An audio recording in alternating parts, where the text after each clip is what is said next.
Bienvenidos a una emisión más de Cara a Cara a través del Diario de las Huastecas. El día de hoy se tiene como invitado a la maestra Jennifer Anaís Ramírez Salma y así también al alumno Eduardo Hernández Martínez para platicar sobre el posible regreso a clases. Sean totalmente bienvenidos a este espacio del Diario de las Huastecas. Maestra, bienvenida, así también como el alumno Eduardo. Gracias. Pues como bien se ha sabido a través de los días, inclusive podemos remitirnos al año pasado en donde se habló sobre este virus que pues tuvo a bien afectar a todo el país, y de antemano el sector salud nos dijo que eran un tiempo determinado. Creo que se hablaron de 3 semanas en las cuales iba a durar la cuarentena. Se habló también de que las vacaciones de Semana Santa se adelantaban, ¿no? El año pasado se nos dijo una fecha, después se habló otra fecha. Hoy en día nuestras autoridades, tanto de salud como el presidente de la República, inclusive la semana pasada, hizo mucho hincapié de que ya se habla de un posible regreso a clases, y no solamente fue en estos días, ¿no? Lo podemos venir hablando inclusive.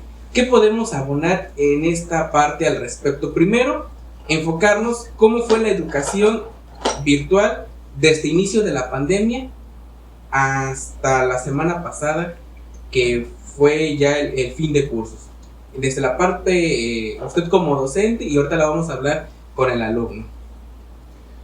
Ha sido una situación algo complicada, debido a que no hubo una planeación específica desde el inicio, sino que todo se ha ido modificando y, como tú lo mencionas, las indicaciones han ido cambiando, los lapsos se van aplazando, lo que hace que la forma de trabajo vaya teniendo que ser algo improvisado, desafortunadamente, porque muchos de nuestros docentes, muchos docentes en la actualidad, pues no estamos acostumbrados a trabajar con las tecnologías a distancia, y no se diga de nuestros estudiantes. Sí, hay muchas formas, hay muchas técnicas, muchas herramientas digitales, muchos materiales, apps, etc., que podemos utilizar para lo que es la educación a distancia realmente. El problema aquí no es tanto el hecho de que existan o no existan, de que sea una posibilidad real o una posibilidad efectiva. El problema es que los docentes no las conocemos. El problema es que los estudiantes en su mayoría no tienen acceso a estas tecnologías, que inclusive cuando queremos dar alguna clase a distancia, de forma sincrónica, no es posible porque los alumnos o no tienen computadora o no tienen datos para el celular, o simplemente han estado habiendo muchas fallas con el internet, con la luz. Entonces, más allá de las problemáticas que podamos tener didácticas o que estamos enfrentando como docentes para poder abordar pues las temáticas, los contenidos y acercarnos a los estudiantes, el problema también va fuera de esto, ¿no? Las necesidades y los recursos con los que contamos en la realidad para poderlo llevar a cabo. A partir de la fecha en la que se nos abrió o se nos dio la indicación de trabajar a distancia, al inicio fue mucha parte instruccional únicamente, en la que no teníamos un contacto específico o directo con los estudiantes, sino que únicamente se les decían vas a realizar tales actividades, vas a realizar tales lecturas, tales investigaciones, y los alumnos, tenían que trabajar en referente a estas instrucciones, pero era muy difícil el poder tener contacto con ellos para poder aclarar si habían algunas dudas, saber cómo se estaban sintiendo ellos con este cambio, identificar precisamente cuáles eran las problemáticas específicas que ellos estaban sintiendo, lo que fue complicando un poco más el avance real en cuanto a lo que es la temática y la instrucción académica. Bueno, para esta ocasión pues también contamos con la presencia pues del alumno Eduardo, que pues también no nos dejará mentir, ¿no? Para saber cómo ha sido pues desde hasta el momento que tanto como nosotros, lo digo también de la parte como docente, que se nos dice, ¿sabes qué? Regresa todos a casa, ¿no? ¿Cómo fue, ha sido tu experiencia desde el momento que ustedes regresan a clase y ahora solamente se les dan esas instrucciones de poder hacer este tipo de actividades y como lo refiere también la maestra, ¿no? De unas sesiones sincrónicas. ¿Cómo ha sido tu experiencia? Que nos puedas comentar. Bueno, pues al principio cuando a nosotros nos dijeron que íbamos a tomar unas semanas de descanso por parte de la escuela del problema de la pandemia, pues dijimos, wow, qué increíble, vamos a tener más vacaciones. Es lo que pensamos. Concuerdo con lo que dijo la maestra, que los profesores tuvieron un poco de dificultades a la hora de diseñar y planear todas las clases. Al principio igual eran puras instrucciones. De hecho, una semana antes los profes nos daban una lista y no, pues vas a hacer estas actividades y cuando regresemos pues las entregamos, las revisamos y todo eso. No fue así hasta que salimos de vacaciones. Yo estaba en cuarto semestre, terminé cuarto semestre de manera virtual y a la hora de entrar a quinto semestre ya los profesores habían planeado pues alguna estrategia para seguir las clases con buena comunicación, pero como dice la maestra, los profesores y algunos alumnos pues no estamos con la disposición o no hay, me tocó compañeros que viven en lugares muy retirados de aquí, que no tienen señal de internet, incluso señal telefónica. Era muy difícil contactarlos. Lamentablemente algún compañero creo que sí se dio de baja de la escuela. No conozco el dato muy bien, pero sí estoy seguro de que hubo más de una persona que se dio de baja. Después de eso, pues al estar tomando las clases en tu casa ya no es la misma comodidad ni la experiencia de estar en un salón con tus compañeros y pues más que nada con los profesores, porque a la hora de estar en la casa pues le mandas un mensaje al profe, oiga profe, no entiendo este ejercicio, y pues si puede te lo explica y si no, no. Nosotros afortunadamente teníamos clases virtuales mediante la plataforma de Zoom o si no por Meet. Igual no era lo mismo porque los profes al principio tenían problemas, batallaban con la configuración, el internet. La última semana de clases ya para egresar de la preparatoria, muchos empezaron a tener problemas con su internet y fue un caos total y al final no es el mismo conocimiento que si estuvieras en clases presenciales. Me tocó ver profesores que en clases presenciales no dejaban pues muchas actividades y en virtual te dejaban un montón de tareas y era de que, ok, profe, tranquilo, pero igual al no saber cómo explicar su clase se revolvían y se explicaban todo un libro completo en 2 horas de sesión virtual y a veces para nosotros era aburrido o tedioso, teníamos hambre y no, de hecho hasta nos quitaron nuestro receso, no teníamos espacios para comer y teníamos que idear técnicas para estar comiendo allí. Fue un poco difícil para nosotros como alumnos. Pues bien lo refieres. Regresando con usted, maestra, usted lo refiere y reafirmo la parte que comenta de que fue un modelo instruccional para la parte de los alumnos, pero en el caso de las asignaturas que se tuvieron que haber impartido tanto como en los diferentes niveles educativos, aplicaba algunas que eran pues las teóricas. Considero yo que no había un mayor detalle, pero en el caso de las asignaturas prácticas podemos hablarnos de física, de química, inclusive las matemáticas, lo refiere el alumno, ¿no? Tengo una duda, ¿cómo contacto, cómo me ayuda a resolver ahora el maestro, ¿no? Esta duda que tengo, a lo mejor, inclusive dentro de una ecuación, pues uno tendría que, pues a lo mejor imaginarse cómo estaba el procedimiento hasta el momento que él llevaba, ¿no? El alumno. ¿Cómo fue aquí en ese sentido? ¿O dejaron igual que dijeron, se entregan las tareas los días domingo o lunes y el viernes era la fecha de corte, ¿no? Y a lo mejor el alumno, pues se le iban acumulando de manera constante, ¿no? Veía, ya tengo tarea de matemáticas, tengo tarea de español, tengo tarea de química y en lo sucesivo. Y cuando ya veía jueves, rayos, tengo todo un cúmulo de actividades. ¿Qué nos puede comentar aquí?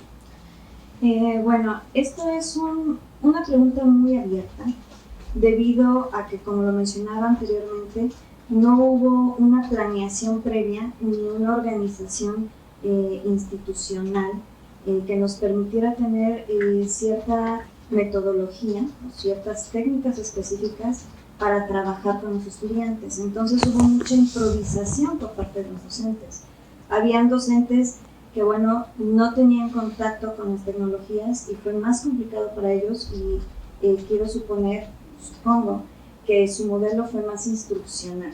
Habían otro tanto de docentes que tenían pues un conocimiento medio, ¿no? A lo mejor no tanto en las técnicas educativas, dentro de esto las herramientas educativas, pero sí contacto con la utilización de plataformas, de redes sociales, que empezaron a utilizarlas a favor de, teniendo o sabiendo de estas. Hay otro tanto de maestros que sí conocen sobre herramientas o técnicas y bueno, tuvimos que prepararnos, tuvimos que buscar. Hay diferentes formas. Como mencionas, no únicamente las materias aplicadas, ciencias, son las complicadas, también las teóricas, porque desafortunadamente inclusive lo que es el nivel de comprensión lectora de los estudiantes no es excelente, lo que provoca que inclusive en las materias teóricas hayan problemáticas para el avance adecuado en estas. Entonces tuvimos que buscar diversas herramientas dependiendo de las asignaturas, como tú lo mencionas. Algunas de ellas pueden ser inclusive que gracias a Dios en YouTube hay tutoriales de muchísimas cosas, muchísimos contenidos y así como que paso a paso hay algunos más sencillos, otros más complicados y bueno, el maestro a lo mejor nos tuvimos que dar la tarea de observar diferentes tutoriales, verificar que sean claros, que sí se acorde mi tema y se los podemos compartir los enlaces a los estudiantes. Y entonces ellos ahí pueden repetir y observar detalladamente, paso a paso, hacer un ejercicio en química, a sacar pesos moleculares, a sacar diferentes contenidos geométricos que pueden ser lo más complicado en el área de química, problemas de física, ejercicios de matemáticas que pueden ser detallados en este tipo de videos. Ahora también, si hablamos de plataformas como Meet o Zoom, como nos decía, existe lo que es la pizarra. Y en la pizarra el docente puede no solo utilizarla como un pizarrón en el salón de clases, o sea, él puede contestar ahí los ejercicios y dar paso a paso, sino que también puede darle la batuta al estudiante y el estudiante también contesta como si estuviéramos en un aula real, como si tuviéramos nuestro pizarrón y en ese pizarrón llevarle la interacción normal para el desarrollo de estos ejercicios. Ahora, la problemática con esto precisamente es que muchas veces cuando se conectaban los alumnos apagan su cámara. ¿Qué hacen los alumnos cuando tienen la cámara apagada? Yo siempre la tenía encendida. Bueno, puede ser que estén comiendo, puede ser que se vayan al baño. Bueno, hay diferentes situaciones, ¿verdad? Hay algunos inclusive que mientras tienen el Zoom con la cámara apagada están jugando parchís en el teléfono u otra cosa. Entonces, no tenemos la misma atención, ¿sí? Es real. Y vaya, estamos compitiendo ya no con que el alumno se distrae con el compañero que pasa por la ventana en el salón de clases o con el que aventó un papelito al lado, sino con todo lo que está alrededor en sus casas. Que si tienen una televisión, que si los hermanitos están peleando, que si la mamá le habló, que si hubo un ruido, o sea, son infinidades de cosas que tenemos que tratar de prever, ¿no? Entonces hay muchas herramientas, hay muchas técnicas y hay muchos elementos y no te podría decir específicamente cuáles se utilizan porque depende de cada maestro, debido precisamente a que, bueno, nadie planeó una pandemia, nadie planeó esta forma de trabajo y todos estamos tratando pues de dar nuestro mejor esfuerzo, de tratar de responder a las demandas y a las necesidades actuales en las posibilidades de trabajo. En este caso, ¿cuánto fue el número de tareas que llegaste a realizar? Porque pues estamos hablando que el ciclo escolar culminó hace unos días. ¿Cuánto fue el total que llegaste a realizar durante una semana? Sí variaba mucho porque en etapa de exámenes, pues en sí no teníamos exámenes, pero sí eran proyectos. pero la máxima cantidad de tareas que recuerdo que realicé en una semana, y todo fue por lo mismo del estrés y y mi falta de coordinación a la hora de ver qué actividades hacer. Literal, así hablando descabelladamente, fueron como 50 tareas que se me habían acumulado súper feo. Yo ya estaba muy desesperado y ya hasta estaba optando por la famosa idea de comprar tareas. Pero yo no soy un alumno de que, ok, voy a comprar tareas. A mí siempre me gusta resolver mis problemas. Si no puedo, pues no importa. Como dicen mis profes, la noche es larga. Tienes toda la noche para hacer tus tareas. Lo que importa es que si te sacas un 10 o te sacas un 7, es tu 7, es tu 10, tú lo hiciste. A comparación de que si compras una tarea y ese 10 ni siquiera es tuyo. O sea, la tarea por cumplir la tienes hecha, pero el conocimiento en sí, pues lo pierdes. Entonces sí, fueron como 50 tareas que dije, no, está muy difícil, ya la veías complicada, pero gracias a la disciplina que hemos tenido en la escuela y todo esto, pues logré culminar los trabajos un poco tarde, pero los entregué. ¿Te adaptaste de manera muy rápida o fue un tiempo determinado para que hayas podido entrar a esta sincronía? Pues creo que para todos fue difícil, pero al menos yo creo que para mí fue un poco fácil debido a que he tenido mucho contacto con pues, la tecnología, entonces desde muy pequeño ya sabía usar alguna computadora y todo eso, entonces para mí a la hora de entrar a las clases de Zoom, Meet o todo eso, pues yo ya tenía cierta habilidad sobre mis compañeros, aparte de que yo estudié programación, mis compañeros igual han tenido contacto con distintas tecnologías y todo, pero no es lo mismo porque siempre hay niveles entre los alumnos. No era el mejor, pero sí estaba por encima de algunos compañeros, pero también digamos que fueron unos 3 días porque también teníamos problemas con los links, las horas y todo eso. Hay que coordinarse bien con los profes y a la hora de estar enviando tus trabajos por la plataforma de Classroom, ahí enviamos nuestros trabajos. Cambiando un poco el panorama, maestra, ahora lo platicábamos a inicio de esta entrevista, de que ahora sí ya se habla ahora el presidente lo deja en claro, que para agosto todas las escuelas ya estarán aperturando pues las aulas de clase. Después, como el segundo día o tercer día lo comenta y dice que nadie se va a obligar, que solamente va a ser para dar mantenimiento, y también se habla de un modelo híbrido. ¿En qué consiste esta parte? Bueno, realmente, como tú lo mencionas, no tenemos algo que nos diga que es obligatorio el regresar, ¿verdad? Desde mayo aproximadamente hubo una convocatoria abierta para el regreso a aulas. Inclusive hay algunas instituciones educativas que sí regresaron, algunas que regresaron de forma parcial y otras que no lo hicieron.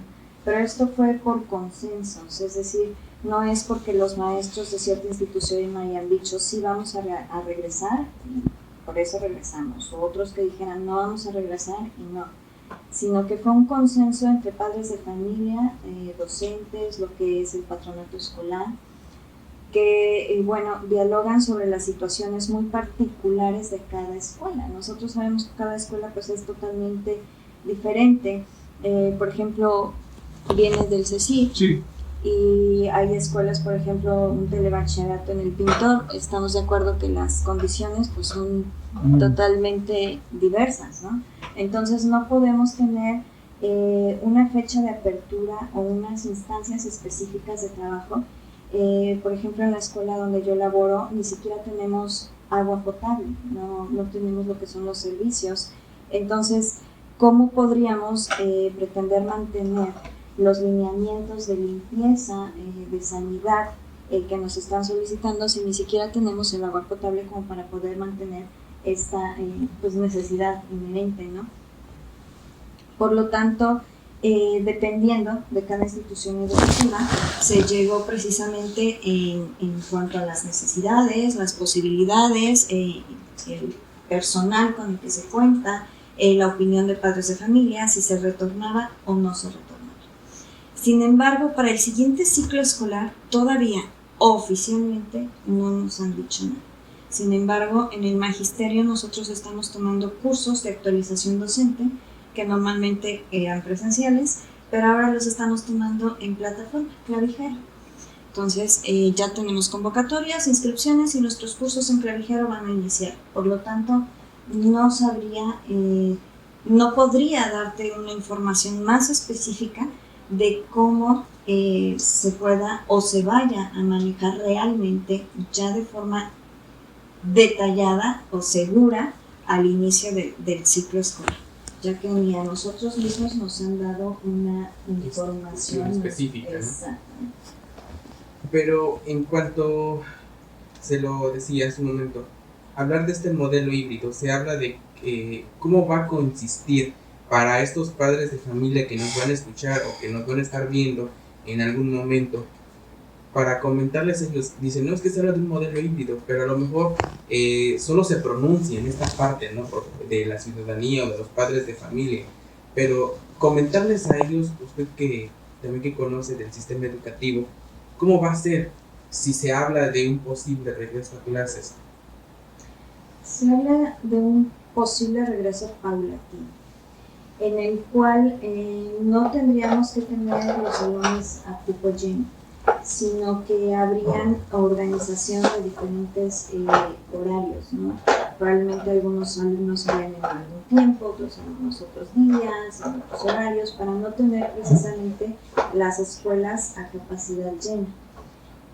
No podría darte las especificaciones de la tecnología, de la técnica o de la estrategia como un modelo híbrido, porque, bueno, todas estas planificaciones, todas estas estructuras pedagógicas, formas de trabajo, son estipuladas precisamente por la Secretaría de Educación. Y son ellos los que, una vez que ya formulan, ya determinan una forma de trabajo específica, una estrategia, pues nos convocan como docentes y nos dan las instrucciones de ello. Pero si todavía no tenemos nosotros estas instrucciones de cómo se va a trabajar o qué es lo que se va a hacer, no podría asegurar.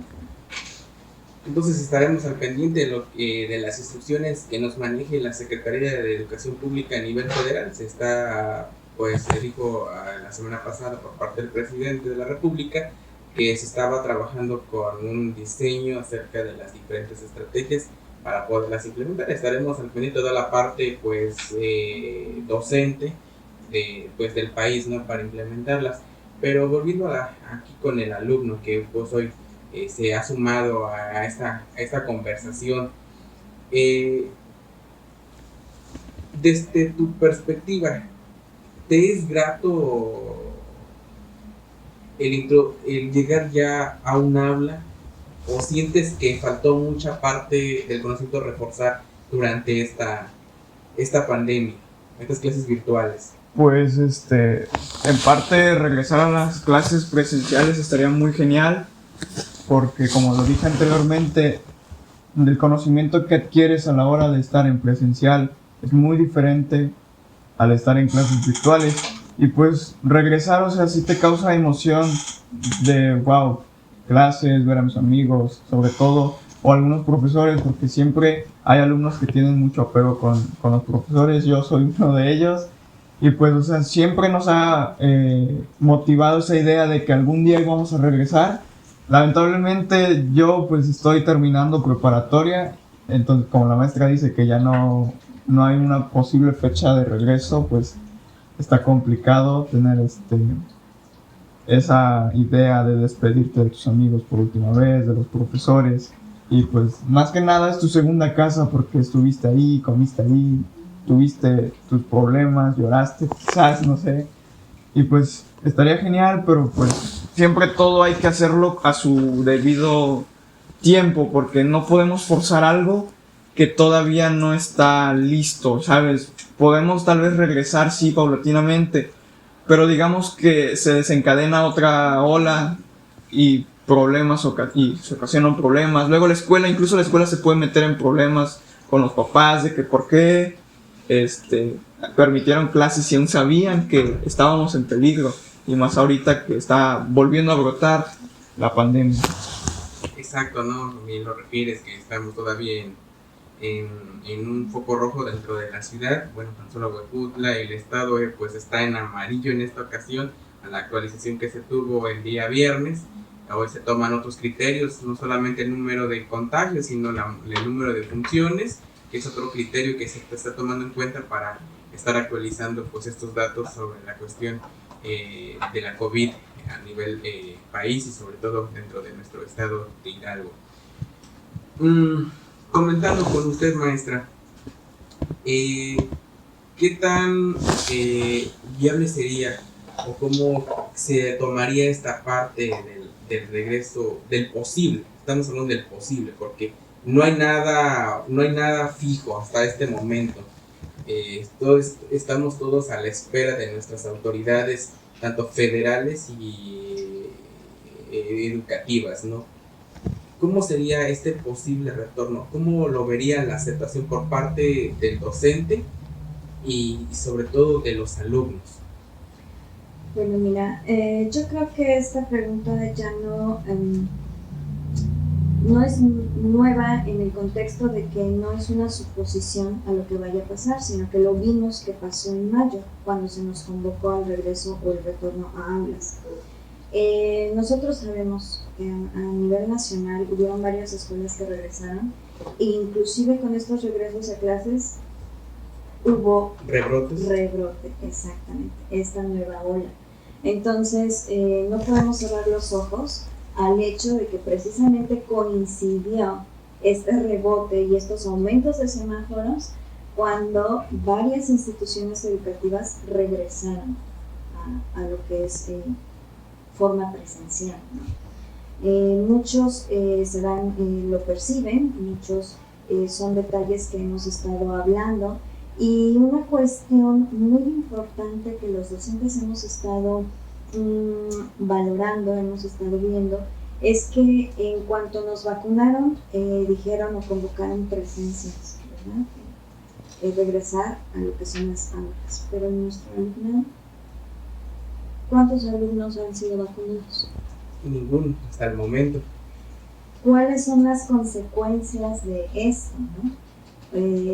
O sea, estamos buscando que los profesores estemos seguros, estemos un poco más protegidos, porque sabemos que la vacuna no es un escudo que va a impedir que te enfermes, ¿verdad? Sino que te va a reforzar como para que no sea tan brusca la enfermedad.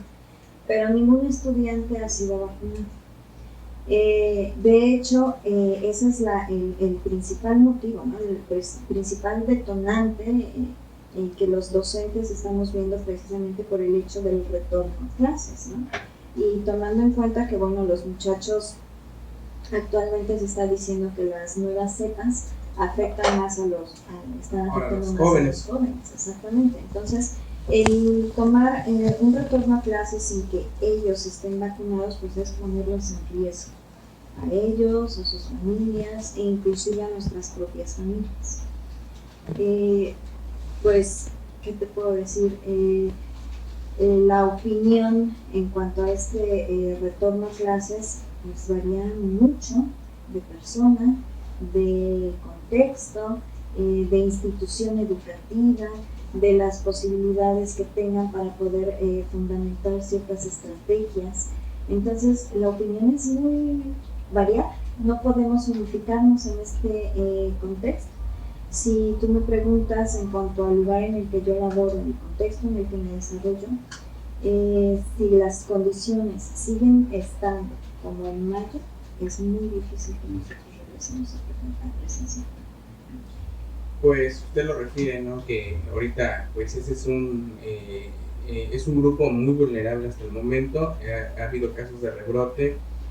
No está habiendo una muy buena aceptación tampoco se vio por parte del sector educativo al no vacunarse pues ciertos números de maestros, ¿no? Todavía vemos dentro de ciertos lugares que son muy concurridos, ahora ellos estarían poniendo en riesgo, pero hay ciertas instituciones educativas, y es lo que yo estaría dejando al aire, tanto como una pregunta tanto como usted y tanto como para el alumno. Se habla de una hoja responsiva. Usted es madre de familia en este caso también. ¿Usted firmaría esta hoja responsiva para que tanto sus hijos regresen a las clases? Y él, en el caso de él, estaría de acuerdo como alumno poder introducirse a una? Es una pregunta que le hago a ambos. Así lo están manejando varias instituciones educativas. Aquí está una hoja responsiva, la firma el padre o en el caso el tutor, ¿no? Exactamente, como los estudiantes no están vacunados, bueno, aunque por parte de lo que son las autoridades nos convocan a presenciales, nos piden que tengamos esta plática directa con los padres de familia, en la cual pues se les explica la situación, se les explican los riesgos, se les explican las estrategias y las medidas, pero también que pueden haber consecuencias. Por lo tanto, estando ellos en pleno conocimiento de lo que son estos riesgos, ellos deben de firmar una carta responsiva donde, bueno, ellos reconocen o aceptan que si llega a haber algún brote de contagios y su hijo se contagia, y pues lo que sucediera, ¿no? Así es. El padre de familia pues tiene la aceptación y la responsabilidad de esto por la aceptación a que su hijo retorne.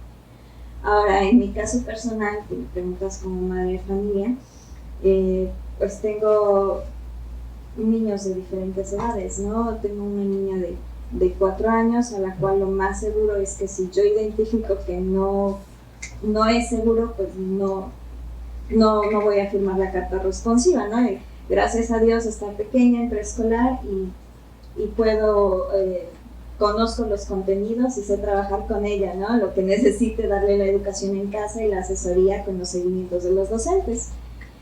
Pero en el caso de mis otros hijos, bueno, pues ya tienen 18 y 21 y pues ellos ya están en un nivel universitario. Obviamente ambos, ninguno está en mi ramo, así es que aunque yo quisiera pararme de cabeza y ayudarlos, totalmente. Exacto, ¿no? Y bueno,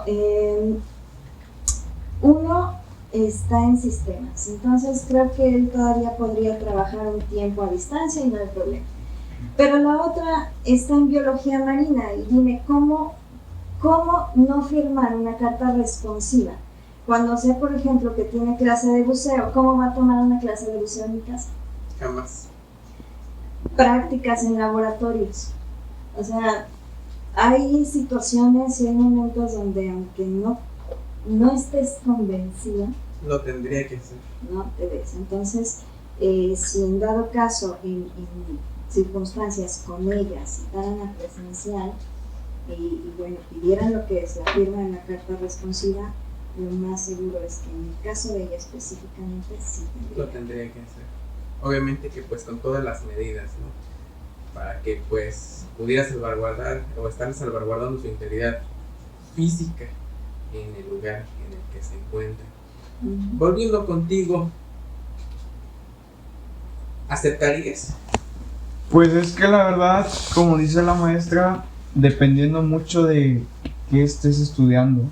Si es necesario estar en presencial, corriendo el riesgo, pues sí, pero igual como también estoy estudiando una carrera que se dirige más hacia la tecnología, yo creo que no sería necesario firmar una carta responsiva en mi caso, porque podría seguir adquiriendo los conocimientos de manera virtual.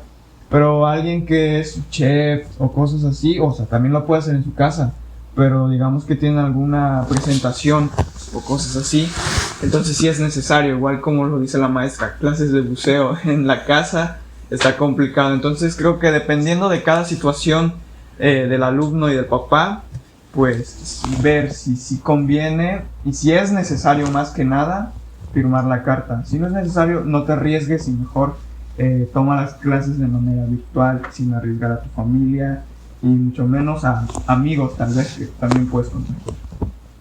Pues es una pregunta que se queda al aire, sobre todo para que pues a la gente que nos estará escuchando, sobre todo padres de familia, pues que analicen. Estamos hablando de los diferentes niveles educativos, preescolar, primaria, secundaria, bachillerato y sobre todo nivel superior, ¿no? a valorarlo de manera muy detenida, a que mediten sobre todo antes de poner en riesgo pues la integridad física de sus hijos y sobre todo la de ellos, si es que no se han vacunado, el problema que se estaría desatando pues en ese momento, ¿no? El de que una persona, el contacto que llega a tener con más, y pues es una cadena que pues no tendría pues un punto determinado, ¿no? Aquí se paró, al contrario, si estamos hablando de que pues no hubo una vacunación, estamos refiriendo a que pues no es un escudo, usted lo dice, sino que esta manera de un acto meramente preventivo. Pues la verdad, agradecerles el tiempo, el espacio que se tomaron para estar hoy con nosotros y podernos informar acerca de este posible regreso a clases, cuáles son las causas y sobre todo las consecuencias y qué es lo que se hizo o se estuvo haciendo durante esta pandemia que pues ya llevamos a escasos más de un año desde que se inició. Se había destinado para un tiempo determinado, que eran 3 semanas, y pues vemos que ese tiempo no ha podido cesar hasta el momento, y pues a seguirnos cuidando. Esas son las indicaciones que nos hablan nuestras autoridades del sector salud, y pues seguir acatando las reglas que todavía nos están haciendo hincapié hasta el momento. De verdad, maestra, muchísimas gracias, también al alumno, y pues las puertas de esta casa están abiertas para que en otra ocasión podamos hacer otra entrevista, si es que ya estaríamos regresando a las aulas de manera presencial. Ha sido un placer.